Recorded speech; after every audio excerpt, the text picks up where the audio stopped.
যে রমজান তো হলো কামাই মাস, আখেরাত কামানের মাস। আমরা রমজানে দৈনন্দিন প্রয়োজনের জিনিস যে বিক্রি করে তারা ব্যবসা করে। আমি জিজ্ঞাসা করলাম দাম কিরকম নেয়, হাসি দিয়া বলে তোমাকে মুফতির সার্টিফিকেট কে দিছে? আমি বললাম এই প্রশ্ন আর মুফতির সার্টিফিকেট এটার ভিতরে সামঞ্জস্যতা কোথায়? তুমি কি পড়ো না রমজান সহানুভূতির মাস?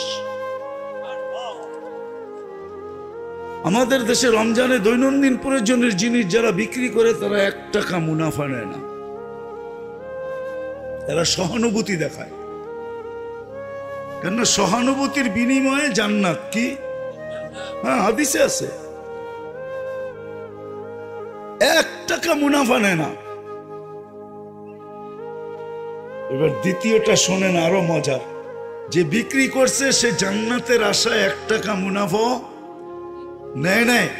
যে কিনছে সে কয় জান্নাত তো আমারও দরকার, তুমি লাভ নাও নাই বটে, এই টাকাটা আমি বেশি তোমাকে হাদিয়া দিয়ে গেলাম, আমারও জান্নাত দরকার। এখন বলেন আমার দেশটা যদি এরকম হইতো কেমন হইতো? সুখ কেমন হইতো? সুখ কেমন হইতো? সুখ দৈনন্দিন প্রয়োজনের জিনিস যারা বিক্রি করে তারা যদি বিক্রি করত যে যেই দামে কিনা ওই দামে বিক্রি, বা কস্টিং যেই দামে, সমস্ত ভাড়াটারা মিলায়া কস্টিং এই দামে বিক্রি করব, 1 পয়সা লাভ না। ক্রেতা যদি এই কথা মনে করত যে আমারও জান্নাত দরকার, আমি তোমাকে লাভ দিব না কিন্তু কিছু বেশি তোমাকে হাদিয়া দিব, আমারও জান্নাতের দরকার, বলেন কিরম সুখ হইতো? কি এটা কি সুখের চিত্র না? চিত্র না? হ্যাঁ, যদিও 1 মাসের জন্য অনলি। সুখের চিত্র না? চিত্র না? হ্যাঁ, হায় হায়, আল্লাহ দিন দিছেন এই দুনিয়ায় সুখে থাকার জন্য। আজকে আমরা সুখী না, উন্নত বটে, সুখী না টাকাওয়ালা বটে, সুখী না সম্পদওয়ালা বটে, সবকিছু আমাদের কাছে আসে, কিন্তু সুখী যাকে বোঝায় ওই সুখী আমরা একজন। এই জন্য আমার কথা শেষ জায়গায় আমি চলে আসছি। আসেন, দিন দিছেন শুধু দিন একমাত্র আমাদের জন্য, দুনিয়ায় সুখে থাকার জন্য। এই জন্যই কোরআন বলে হায়াতান তাইয়্যিবা, এছাড়া সুখী কেউ হবে না। একটা একটা করে দেখানো যায় না। কোনো সম্পর্কে সুখী হবে না, কোনো পেশায় সুখী হবে, কোনো পেশায় সুখী হবে না, কোনো সম্পর্কে সুখী হবে না, অর্থের পাহাড় হইলেও সুখী হবে না। কথা আবার কত দূর চলে যায় কে জানে, ঠিক না? দুনিয়ার সবচেয়ে ধনী কে বলেন? কে? বিল গেটস, ঠিক না? বিল গেটস হলো দুনিয়ার সবচেয়ে ধনী, যে সফটওয়্যার মালিক, ঠিক না? মাইক্রোসফটওয়্যারের যে মালিক আমেরিকার, ঠিক না? হ্যাঁ, এটা কি সুখ হইলো? বুড়া বয়সে বউ আরে তালাক দিয়ে চলে গেল, এটার নাম সুখ? বলেন এটা কি সুখ? হ্যাঁ হ্যাঁ হ্যাঁ হ্যাঁ, সুখ তো আমাদের দেশে পাওয়া যায় কিছু খুঁজলে। ঘরে কিচ্ছু নাই, বুড়িরে কইলে কয় বুড়ারে থুয়ে কই যামু, বুড়ারে কইলে কয় আরে থুয়ে কই যামু, মরলে দুইজনে একজনে একসাথে গলা দইরা মরমু। সুখ তো এটার নাম? সুখ কি ওইটার নাম? দিন একমাত্র আমাদের জন্য, সুখে থাকার জন্য। এই জন্যই চিল্লাইতেছি আমরা। আরেকটা নেলে বাদেই দিলাম, সফলতা বাদেই দিলাম, চির সফলতার জন্যই দিন আল্লাহ আমাদেরকে দিয়েছেন। এই জন্য যুবকদের পায়ে হাত রেখা বলবো, সারাদিন যতটুক এনার্জি দুনিয়ার পিছে খরচ করো, আর নেট খরচ করো তার 100 ভাগের 1 ভাগ শুধু দিনের জন্য করো, যথেষ্ট হয়ে যাবে। 100 ভাগের 1 ভাগ।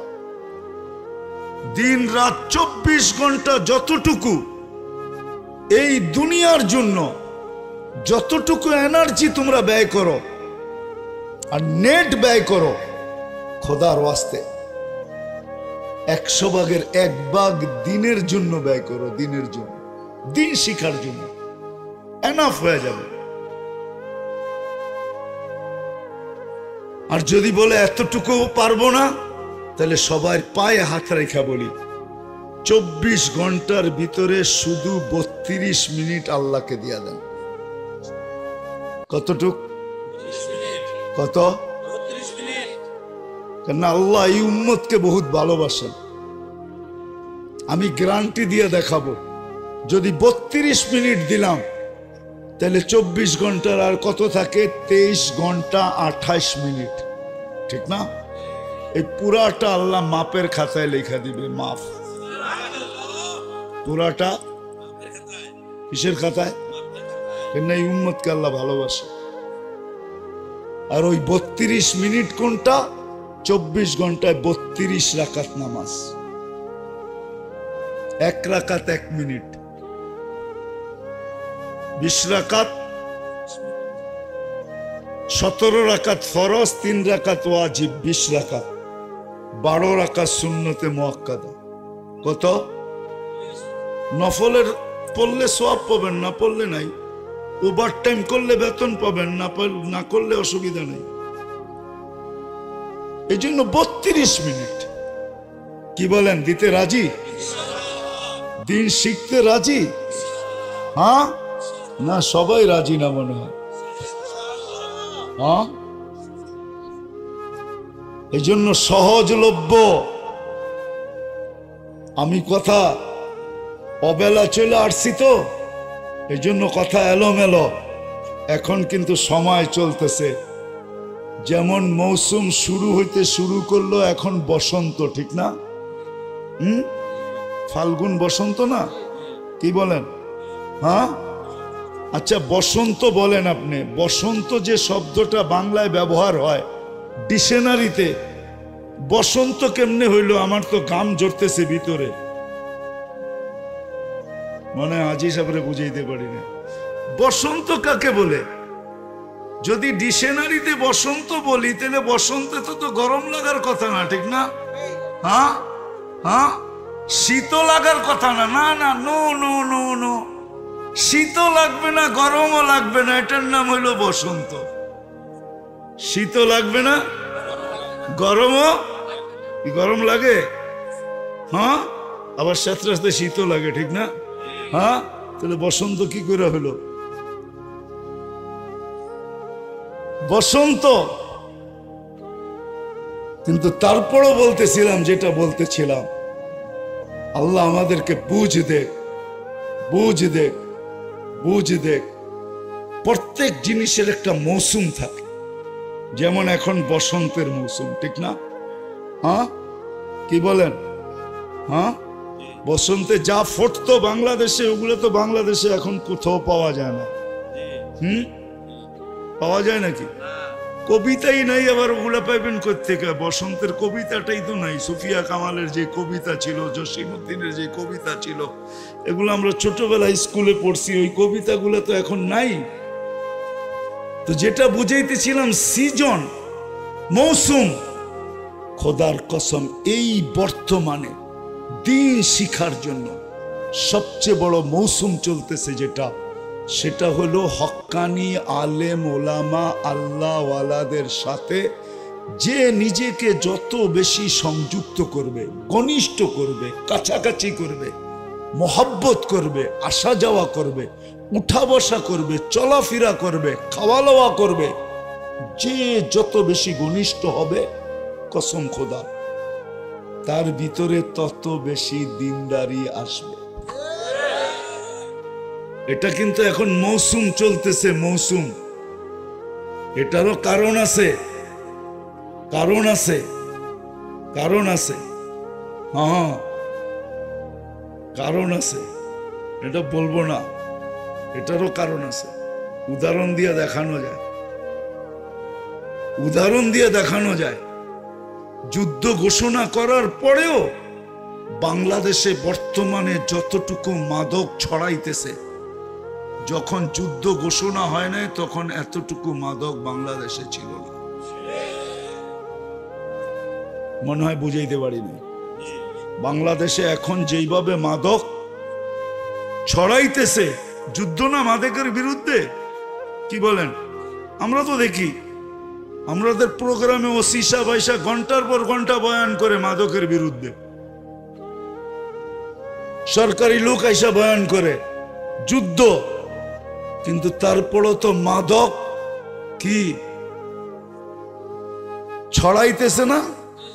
কেমন একটা প্রবাদ বাক্য না আছে না, আগুন লাগাইলে যেরকম ছড়াইতে থাকে এরকম ছড়াইতেছে, বাতাসের গতিতে মাদক ছড়ায় যেতেছে। আসলে যুদ্ধ করেও ছড়ানো যখনও থামানো যাইতেছে না, যুদ্ধ ঘোষণা তারপরও ছড়াইতেছে। এরকম দিন দিনদারির বিরোধিতা বর্তমানে এরকম ছড়াইতেছে। এই জন্য আপনি যত আলেম ওলামাদের কাছে থাকবেন, যেটা করণীয় দরকার, করণীয় দরকার। মাদকের বৈধতা দিতেছি না, মাদকের মতো অবৈধ জিনিস, মাদক, ইসলামে মাদক সম্বন্ধে যতটুকু বলা আছে এতটুকু কোনো জিনিস গুনার সম্বন্ধে বলা নেই, কম আছে। কোরআন উঠায় দেখেন, মাদক সম্বন্ধে সবচেয়ে বেশি কোরআন বলছে। দুনিয়া তো পরে বলছে, কোরআন আগে বলছে। দুনিয়া তো এখন বলতেছে, কোরআন তো অনেক আগে বলছে। এখন সময়টা হলো আলেম ওলামাদের সাথে সংযুক্ত হওয়ার। যে যত বেশি সংযুক্ত হব ইনশাআল্লাহ দিনদারি তত বেশি ভিতরে আসবে। সংযুক্ত হব তো? হ্যাঁ, এক তো হলো দিন শিখবো, 5 ওয়াক্ত নামাজ পড়বো, আর আলেম ওলামা, হক্কানি আলেম ওলামাদের সাথে নিজেকে সংযুক্ত করব, নিজেকে সংযুক্ত করব। আমার মনে হয় বাংলাদেশে আল্লাহ সিগন্যাল দিতেছে, বানাইলা অ্যাটম, বলো ইউরেনিয়াম তোমার কে বানাইছে? কে রাখছিল ইউরেনিয়াম? কে রাখছে? হ্যাঁ না আমরা বানাইছি? হ্যাঁ, সূত্র তো আল্লাহ অনেক আগে দিয়া দিছে। অ্যাটম বোম কোত্থেকে বানাইছে জানেন? মুসলমানও জানে না, জানেন? হ্যাঁ, সূরা আলাম তারার থেকে অ্যাটম বোম আসছে। আলাম তারা কাইফা ফাআলা রাব্বুকা বিআসহাবিল ফিল। যখন পাঞ্জার ভিতরে পাথর নিয়ে হাতির উপরে যখন মারছে, কাআসফিন মাকুল, বিজ্ঞান ভাবছে এই পাথরটা কিসের পাথর ছিল। এরকম পড়তে দেরি, পুরাটা ফাঁকি হইতে দেরি হয় নাই তো খুঁজা বাহির করছে ইউরেনিয়াম, অ্যাটম বোম, ওটার থেকে আবিষ্কার। আমাগরটা নিয়ে আমাকে উপরে সাইজ করতেছে। তো যেটা বুঝে, এটা আমার আলোচ্য বিষয় না, বুঝানোর জন্য বলতেছি। দিন একমাত্র আমাদের জন্য, দিন একমাত্র আমাদের জন্য, একমাত্র আমাদের জন্যই দিন। কারণ দুটা জিনিস আমাদের সাথে সম্পর্কিত, একটা হলো সুখ, আরেকটা হলো সফলতা। এই দুনিয়ায় যতদিন থাকবো অতদিন যেন আমরা সুখে থাকি, কেউ যেন দুঃখী না। এই জন্য দিন আমাদের জন্য।